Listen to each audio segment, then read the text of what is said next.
Bom, hoje eu quero falar daquelas pessoas, eu quero conversar com as pessoas, na verdade eu quero salvar você de um erro muito comum que algumas pessoas acreditam que é o certo, mas não é. Que é o seguinte. Fábio, não preciso do documento italiano, né? Porque eu já tô indo pra Itália, não tô? O documento está na Itália, eu estou indo pra Itália, logo...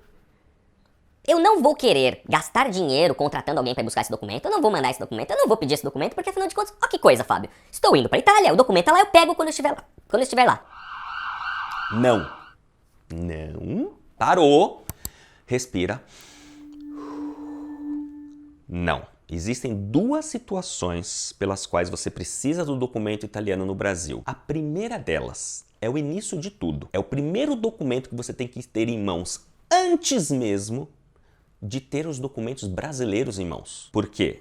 Quando você consegue a certidão de nascimento italiana, você vai ter a capacidade de entrar no site do Ministério da Justiça, solicitar o documento de não naturalização dele, e ali você já vai ter a confirmação se houve uma interrupção no seu direito ao reconhecimento ou não. Se houve uma interrupção, ou seja, se o italiano, ao chegar ao Brasil, se naturalizou brasileiro e depois teve a pessoa que faz parte da sua linha de transmissão, ali você já perdeu o direito ao reconhecimento, não tem nem por que continuar buscando documentos. Não faz sentido. Ah, Fábio, mas eu tenho um parente que tem esse documento antigo. Não, mas eu entrei num site e eu descobri que os dados dele, eu entrei no Family Search, parou.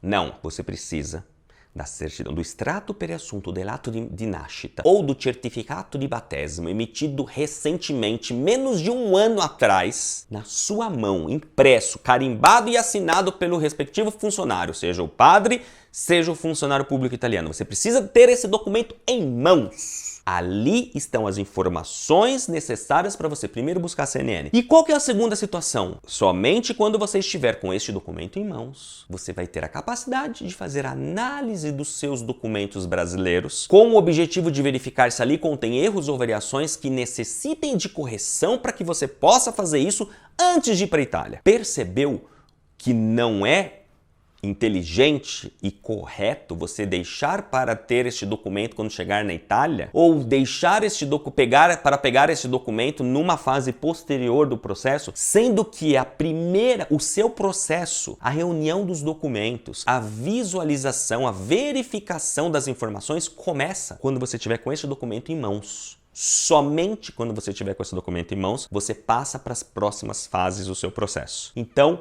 não cometa este erro que infelizmente eu já vi muita gente passar, e não é acaso que este quadro foi criado exatamente para isso, para dar as broncas para que você não cometa os erros que eu já vi outras pessoas cometendo.